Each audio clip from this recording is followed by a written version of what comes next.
Hello बच्चों, आज हम क्लास 11 इकोनॉमिक्स स्टार्ट कर रहे हैं हमारी स्टडी। इकोनॉमिक्स में हमारी दो बुक्स लगेंगी, micro economics and the statistics. आपकी दोनों बुक टीआर जैन की रहेंगी, आप मार्केट से इसे परचेज कर सकते हैं। Micro economics TR Jain, statistics TR Jain. अभी जो बुक हम स्टार्ट करने जा रहे हैं वो है माइक्रो इकोनॉमिक्स।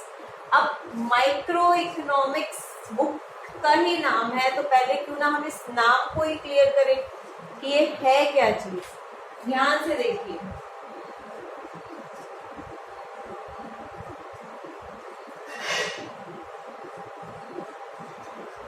अगर आप ध्यान से देख रहे हैं तो माइक्रो इकोनॉमिक्स में दो नाम छुपे हुए हैं, micro plus economics. Micro plus economics. Micro का मतलब क्या होता है? स्मॉल। माइक्रो का मतलब क्या होता है? स्मॉल। और इकोनॉमिक्स का मतलब क्या होता है, ये हम थोड़ा डिटेल में पढ़ेंगे। माइक्रो का मतलब स्मॉल, इकोनॉमिक्स का मतलब क्या होता है अभी हम डिटेल में पढ़ेंगे। इसको डिटेल में पढ़ने के लिए आपको कुछ मेरी बातों को ध्यान देना है। मैं यहाँ कुछ वर्ड्स लिख रही हूँ। एक मैंने लिखा नीड, एक मैंने लिखा वांट्स, एक मैंने लिखा डिजायर। Need, wants, Dzire. हमारी जरूरतें, हमारी चाहतें, डिजायर भी चाहते होती है, पर इन दोनों में फर्क है। ठीक है, अब फर्क क्या है वो समझना है मुझे। अब आप मानिए मैं बहुत रिच हूं, I am a rich person, but still a question mark is there. क्यों? मैं कितनी भी अमीर क्यों ना हूं, मेरे पास कितना भी पैसा क्यों ना हो, कोई ना कोई चीज मार्केट में ऐसी जरूर होगी जो मैं नहीं ले पा रही हूँ। क्यों नहीं ले पा रही हूँ, उसके लिए यहाँ पे एक वर्ड यूज होगा, स्केयर। स्कार बोलते हैं, स्कार्सिटी ऑफ रिसोर्सेस। स्केयरसिटी, नाम क्या वो स्केयर बोल सकते हैं। स्केयर यानी कि कमी होना, हमारे देश में उस चीज की कमी होना। स्कार्सिटी ऑफ रिसोर्सेस, संसाधनों की कमी होना। हमारे पास देश में रिसोर्सेज ही बहुत स्केयर हैं, तो मेरा रिच होना भी कोई फायदे नहीं है। बिकॉज देखो, नीड होती है एक बेसिक जरूरतें जो हम पूरी करते हैं, वांट्स होती हैं जिनको हम पूरा करना। डिजायर तो देखो हम कुछ भी सपने ले लें वो डिजायर बन जाती है। डिजायर का मतलब मैं कहूँ आज मेरे पास बंगला हो, गाड़ी हो, ये हो, फलाना हो, बट मेरे पास पैसा नहीं है, मैं कहाँ से लूंगी? डिजायर तो फिर आप भूल ही जाओ कि इकोनॉमिक्स में आपका डिजायर से कोई लेना देना है। क्यों? ये तो आप सपने देख रहे हो। वांट्स जो आपकी हैं उसको आप एक हद तक पूरा कर सकते हो। क्यों? Because the scarcity of resources, या आप क्या कह सकते हैं, लिमिटेड रिसोर्सेज। क्या कह सकते हैं आप? Limited resources. कि आपके पास जो रिसोर्सेज हैं आपके देश में वो क्या है? लिमिटेड है, स्केयर है, कम है। जब रिसोर्सेज देश में ही कम है तो कोई अमीर इंसान भी क्या कर लेगा? क्योंकि जो जितना जिसके पास होता है ना उसको उसकी वैल्यू नहीं होती, वो उसके आगे का ही सोचता है। अब हम अपने लेवल पे सोच सकते हैं कि मेरे पास देखो आज गाड़ी नहीं है, काश मेरे पास गाड़ी आ जाए, मैं अमीर हो जाऊंगी, मैं ये सोचूंगी। ठीक है, बट मेरे पास पैसा नहीं है तो मैं गाड़ी नहीं ले पा रही। ठीक है, बट जो अमीर लोग हैं जिनके पास पैसा है वो तब भी चीजों को नहीं खरीद पाते। क्यों? क्योंकि देश में रिसोर्सेज की कमी है। और कमी के साथ साथ जो एक पॉइंट और यहाँ पे यूज हो रहा है, देखिए, अल्टरनेटिव यूजेस। अभी सिर्फ बेसिक चल रहा है चैप्टर का, चैप्टर स्टार्ट नहीं हुआ है। जो रिसोर्सेज हैं वो कम है, और कम होने के साथ साथ उसके यूजेस क्या हैं? अल्टरनेटिव, अलग अलग यूज हैं। जैसे सपोज कीजिए दूध है, एक मिल्क का एग्जांपल लेते हैं। उस मिल्क से आप क्या क्या नहीं बना सकते, उसके अल्टरनेटिव यूज लिखिए। आप कर्ड बना सकते हैं, आप चीज बना सकते हैं, आप कुछ भी बना सकते हैं मिल्क से। एक मिल्क से आप कितने यूज कर सकते हो। तो इसी तरह देश में जो रिसोर्सेज है उसके यूज भी तो बहुत सारे हैं। तो मुझे सोचना है ना कि मैं अपने उन चीजों को कहाँ पे इन्वेस्ट करूं।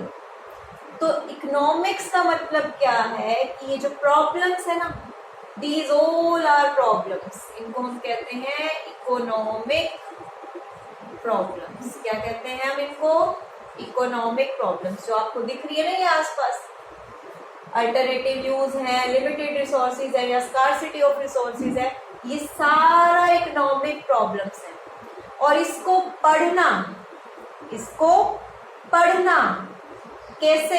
छोटी छोटी यूनिट्स के लिए पढ़ना कि एक इंडिविजुअल कंज्यूमर, मैं कुछ मार्केट में खरीदने जा रही हूँ, एक प्रोड्यूसर बनाने वाला, एक दुकानदार बेचने वाला, एक छोटे छोटे फर्म के बारे में सोचना, पढ़ना, उसकी प्रॉब्लम्स को इकोनॉमिक माइक्रो इकोनॉमिक्स कहलाता है।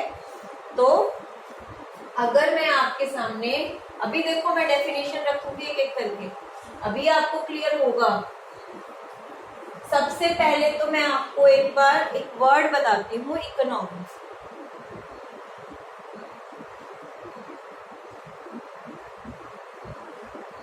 यहाँ पे मैंने एक वर्ड लिखा है इकोनॉमी और एक वर्ड मैंने लिखा है इकोनॉमिक्स।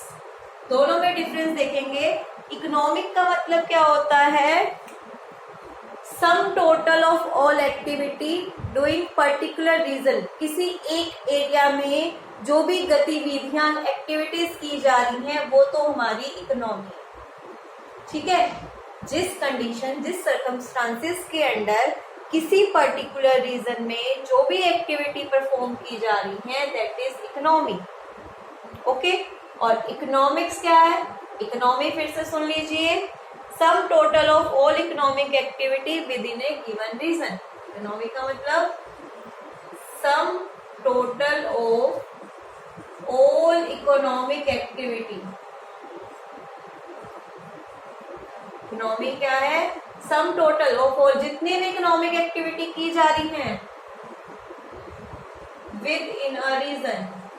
जैसे आप हरियाणा में रहते हैं, ठीक है, तो आपके हरियाणा की अर्थव्यवस्था कैसी है? इकोनॉमी मतलब अर्थव्यवस्था। इकोनॉमिक एक्टिविटी मतलब पैसों से रिलेटेड लेन देन, जिससे पैसा कमाया जा सके। इकोनॉमिक एक्टिविटी मतलब to earn money, to earn money. Economic activity का मतलब टू अर्न मनी। तो किसी भी पर्टिकुलर रीजन मतलब एरिया जहां आप रह रहे हो, किसी भी जगह पे जहां पे पैसे को कमाने के लिए जो जो एक्टिविटीज की जाती हैं वो इकोनॉमी कहलाती है। इकोनॉमी मीन्स एक एरिया जहां पे ये सारी इकोनॉमिक एक्टिविटी की जाती है।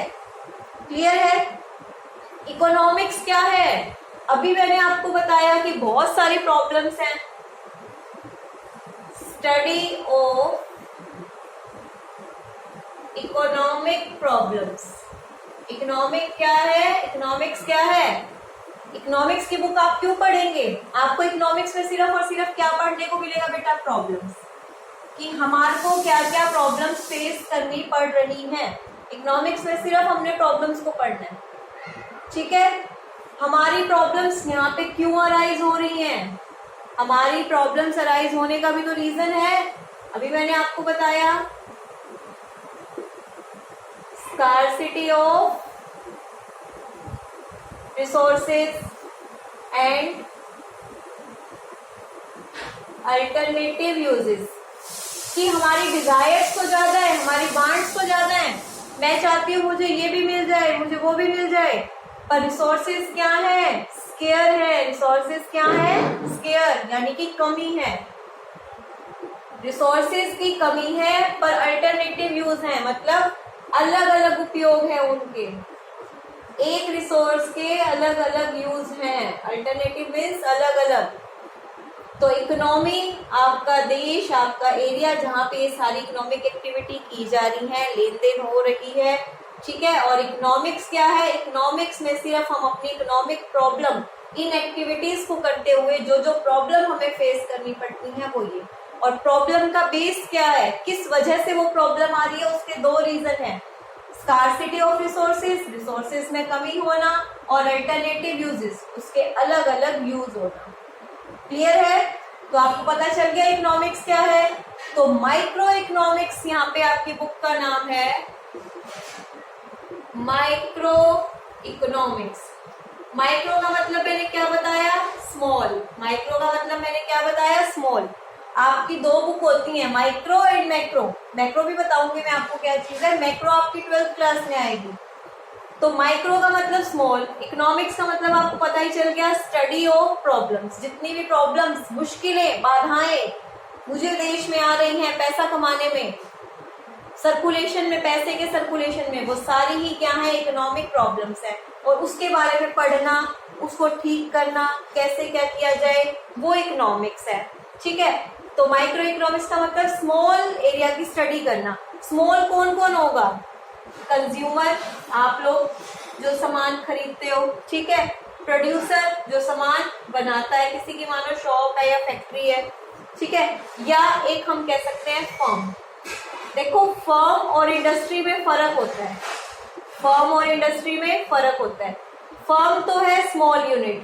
फर्म क्या है? Small unit. सपोज कीजिए आप यहाँ पे चले जाइए हिसार रोड पे।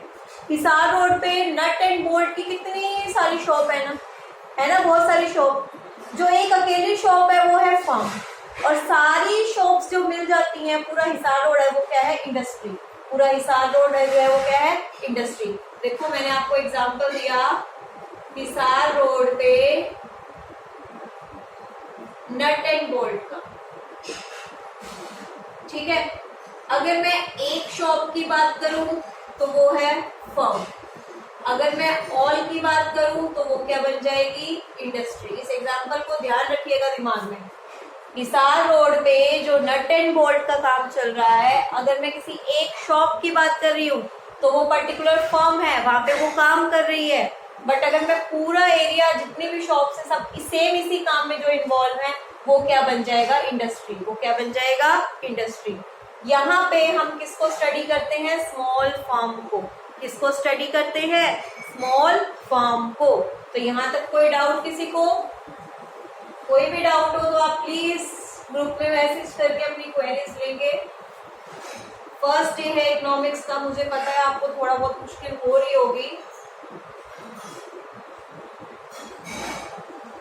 इकोनॉमिक्स को हम दो उसमें स्टडी करते हैं, micro economics and macro economics. Study को, इकोनॉमिक्स प्रॉब्लम हम दो कंडीशन में स्टडी करते हैं, माइक्रो एंड मैक्रो। माइक्रो का मतलब मैं आपको बता चुकी हूँ, स्मॉल। मैक्रो का मतलब होता है लार्ज। लार्ज लेवल पे स्टडी करना। That means study of the economic problem as a whole. पूरी कंट्री की प्रॉब्लम्स को एक साथ स्टडी करना। देखो माइक्रो इकोनॉमिक्स में क्या प्रॉब्लम होगी? माइक्रो इकोनॉमिक्स में कंज्यूमर सोचेगा कि मैं क्या खरीदूं, व्हाट टू परचेज। ठीक है। कितना खरीदूं, क्वांटिटी। कंज्यूमर क्या सोचेगा? ये मैं कंज्यूमर की बात कर रही हूँ। कंज्यूमर कौन है? हम लोग। हम लोग क्या सोचेंगे? व्हाट टू परचेज, क्या खरीदना है, क्वांटिटी, कितना खरीदना है, किससे खरीदूं, कहां से खरीदूं। कंज्यूमर की प्रॉब्लम। प्रोड्यूसर की अगर बात करूं तो प्रोड्यूसर की क्या प्रॉब्लम होगी? आप ही बताइए मुझे। ये व्हाट टू परचेज था, प्रोड्यूसर का क्या आ जाएगा? व्हाट टू प्रोड्यूस, कि मैं क्या बनाऊं। प्रोड्यूसर कहेगा मेरे को बनाना क्या है, वो ये सोचेगा। क्योंकि देखो एक जमीन है किसान के पास, अब उस जमीन पे वो कुछ भी उगाए, उसकी मर्जी है ना, तो उसे देखने की फायदा किसमें है, तो काफी चीजें सोचनी पड़ती हैं। फिर कितना जमाऊं, अब जरूरी तो नहीं कि वो अपनी जमीन सिर्फ एक गेहूं में लगाए, क्या पता साथ साथ चावल भी उगा ले, आधी गेहूं आधी चावल, या ज्यादा गेहूं ज्यादा चावल। तो क्वांटिटी सोचनी है कि जो उसके पास रिसोर्स है उसमें से कितना क्या बनाए, क्योंकि प्रोड्यूसर क्या करेगा? बनाएगा। फर्म को क्या टेंशन होती है कि कितने प्राइस पे बेचें। फर्म को क्या टेंशन होती है? कितने प्राइस पे बेचें।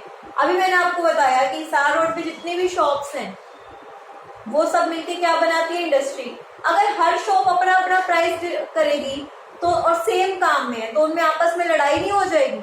अब चीनी का एग्जाम्पल लो। चीनी के केस में क्या होगा? आप चीनी किसी भी दुकान से लो, राशन की किसी भी दुकान पे चले जाओ, चीनी सेम रेट पे मिलती है। क्यों? चीनी बनाने वाली तो अलग अलग फैक्ट्री है, पर प्राइस सेम क्यों है? क्योंकि प्राइस फर्म डिसाइड नहीं करती। प्राइस कौन डिसाइड करता है? इंडस्ट्री। प्राइस कौन डिसाइड करता है? इंडस्ट्री। किस बेसिस पे डिसाइड करता है? मार्केट की डिमांड और सप्लाई। भाई कितना लोग मांग रहे हैं और कितना हम दे रहे हैं। डिमांड सप्लाई का हमारा चैप्टर आएगा, हम अच्छे से करेंगे। आज सिर्फ आपको इकोनॉमिक्स का बेसिक समझना है। तो फर्म को सोचना होता है प्राइस क्या है। तो ये सारी प्रॉब्लम्स हैं। कंज्यूमर सोचता है क्या खरीदूं, कितना खरीदूं। प्रोड्यूसर सोचता है क्या बनाऊं, कितना बनाऊं। फर्म सोचती है कितने प्राइस से बेचूं। तो ये सारी प्रॉब्लम्स हमारी किसकी हैं? Micro economics. मैक्रो इकोनॉमिक्स में अगर हम बात करें कि एज ए होल हम अपनी प्रॉब्लम्स को लेके चलते हैं, एज ए होल में क्या आएगा?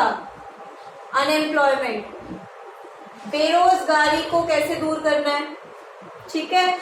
पॉवर्टी, गरीबी को कैसे दूर करना है। इन्फ्लेशन, महंगाई को कैसे दूर करना है। इस तरह के फैक्टर्स हम स्टडी करते हैं। अनएम्प्लॉयमेंट, बेरोजगारी, पॉवर्टी, गरीबी, इन्फ्लेशन, महंगाई। देश में जो ये बड़ी बड़ी प्रॉब्लम्स आ रही हैं, जब इनको पढ़ते हैं तो वो होता है मैक्रो इकोनॉमिक्स। ये बुक आप 12th क्लास में पढ़ेंगे। तो आई थिंक आपको माइक्रो और मैक्रो इकोनॉमिक्स क्लियर हो गया, ठीक है। अब हमारी कुछ सेंट्रल प्रॉब्लम्स हैं माइक्रो इकोनॉमिक्स की। अब मैक्रो के बारे में मुझे जस्ट आपको मीनिंग बताना था, बता दिया। अब हम जो भी पढ़ेंगे माइक्रो के बारे में पढ़ेंगे। तो कुछ हमारी सेंट्रल प्रॉब्लम्स हैं माइक्रो इकोनॉमिक्स की, एक बार वो देखते हैं। और इन प्रॉब्लम्स को प्लीज आप ध्यान से समझेंगे।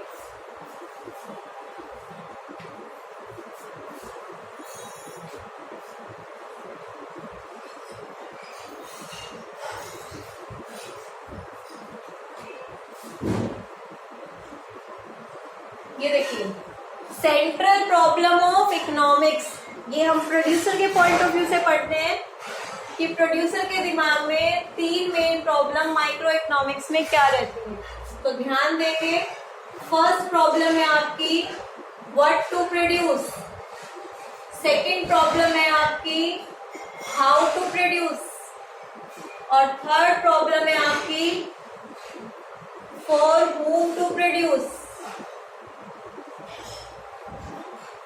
ध्यान देंगे, फर्स्ट प्रॉब्लम है what to produce, how to produce, for whom to produce. Most important topic है, इसको अच्छे से देखेंगे। व्हाट का मतलब क्या, व्हाट टू प्रोड्यूस को पहले एक्सप्लेन करते हैं। इसमें हमारी 2 बातें आती हैं। व्हाट टू प्रोड्यूस में 2 बातें आती हैं। एक तो नेचर ऑफ गुड्स कह सकते हो या टाइप ऑफ गुड्स। टाइप या फिर नेचर ऑफ गुड्स, कि किस तरह के गुड्स मुझे प्रोड्यूस करने हैं। एक किसान है, वो उसके पास एक लैंड है। अब वो सोचेगा व्हीट प्रोड्यूस करे, राइस प्रोड्यूस करे, बाजरा प्रोड्यूस करे। उसे सोचना है कितना क्या प्रोड्यूस करना है। दूसरा, जब उसने सोच लिया कि क्या प्रोड्यूस करना है, फिर उसको देखना होता है इन व्हाट क्वांटिटी, कि प्रोड्यूस कितना करना है, जितना मार्केट में बिक जाए। इन व्हाट क्वांटिटी, 500 क्विंटल करना है, 1000 क्विंटल करना है, कितना करना है। और अगर उसने 2 गुड्स लिए हैं, मानो व्हीट भी प्रोड्यूस कर रहा है वो और राइस भी कर रहा है, तो व्हीट ज्यादा करना है या राइस ज्यादा करना है, व्हीट कम करना है या राइस कम करना है। तो व्हाट टू प्रोड्यूस में एक तो उसे ये सोचना पड़ता है कि कौन से नेचर के गुड्स को वो प्रोड्यूस करे। दूसरा, उसे ये सोचना पड़ता है कितना। इसका एक डायग्राम है, आप समझेंगे। ये है राइस और यहाँ पे मैंने लिया व्हीट। ये हमारी इकोनॉमिक्स में एक कर्व होती है जिसको हम कहते हैं पीपीसी कर्व। क्या कहते हैं? PPC curve, that is production possibility curve. ये भी पूरा टॉपिक है आपका, आगे आएगा। अभी आप इतना ही समझ लीजिए। देखो, प्रोडक्शन कि जो आप प्रोड्यूस कर रहे हो, पॉसिबिलिटी कितना कर सकते हो। तो ये कर्व हमें मैक्सिमम प्रोडक्शन बताती है। क्यों? क्योंकि आपने भी पढ़ा था ना स्केयर रिसोर्सेज। हम स्टार्टिंग से ही पढ़ के आ रहे हैं कि हमारे जो रिसोर्सेज है वो क्या है? स्केयर। रिसोर्सेज क्या है? स्केयर। रिसोर्सेज स्केयर होने की वजह से हमारी जो पीपीसी कर्व है हमें बताएगी कि आप इससे ज्यादा प्रोड्यूस नहीं कर सकते, आपके पास इससे ज्यादा रिसोर्सेज नहीं है, आप सिर्फ इसी लेवल तक कर सकते हो। इस लेवल तक आप जितना मर्जी प्रोड्यूस कीजिए। मैं एक तरफ जमीन के आधे हिस्से में तो वीट उगा रही हूँ और जमीन के आधे हिस्से में राइस। सपोज करो मैं यहाँ पे आउटपुट कमा रही हूँ, इतना आउटपुट बना रही हूँ, तो इतने आउटपुट में वीट तो है इतनी OW और इतने आउटपुट में राइस कितना है OR।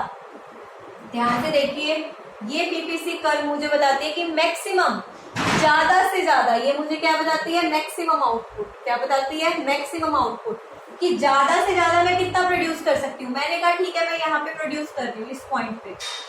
अगर मैं इस पॉइंट पे प्रोड्यूस कर रही हूँ तो अगर मैं वीट की तरफ गई तो वीट तो इतना प्रोड्यूस हो रहा है O से लेके W तक, और राइस कितना है OR। मैंने कहा नहीं, मुझे राइस को बढ़ाना है, मार्केट में राइस ज्यादा प्राइस पे बिक रहा है, मैं चाहती हूँ कि राइस को मैं बढ़ाऊं। इनवर्ट क्वांटिटी में सोचना है। अब ये तो सोच गया कि मेरे को क्या उगाना है, मैंने कहा वीट और राइस उगाना है, पर कितना। मैंने कहा नहीं, इतना नहीं, मैं इतना करूंगी, क्योंकि इससे क्या होगा, राइस बढ़ गया। देखो पहले राइस कितना था OR, अब राइस कितना हो गया OR1। देखो यहाँ तक आ गया, राइस से अगर मैं नीचे आई तो राइस बढ़ गया। देखो इतना राइस बढ़ गया ना, इतना पोर्शन। पर आपने एक चीज नोट करी, रिसोर्सेज तो इतने ही है, आपकी जमीन तो उतनी ही है ना जितनी थी, आपके पास पैसा भी उतना था, तो रिसोर्सेज तो इतने ही रहेंगे। तो इससे आपने क्या इम्पैक्ट देखा कि अगर आप किसी एक चीज को बढ़ाओगे तो दूसरी चीज अपने आप ही क्या हो जाएगी, कम। आप पहले वीट कितनी उगा रहे थे OW, अब कितनी है OW1। दैट मीन्स जब आपने राइस को इंक्रीज किया तो आपको वीट को क्या करना पड़ा, कम। एक एग्जांपल लेते हैं, आप मार्केट गए 500 रुपीज लेके, ठीक है, आपने 300 के तो फ्रूट्स लिए, 200 की वेजिटेबल्स ली, फिर आपने सोचा कि अरे प्याज लेने तो रह गए। अगर प्याज है वो वेजिटेबल्स में काउंट होगा, अगर प्याज लेने हैं तो जो आपने फ्रूट्स लिए थे, क्योंकि वेजिटेबल जो आपने लिए वो बहुत जरूरी है, उसमें से कम नहीं कर सकते क्योंकि वो तो वेजिटेबल्स काउंट हो गई।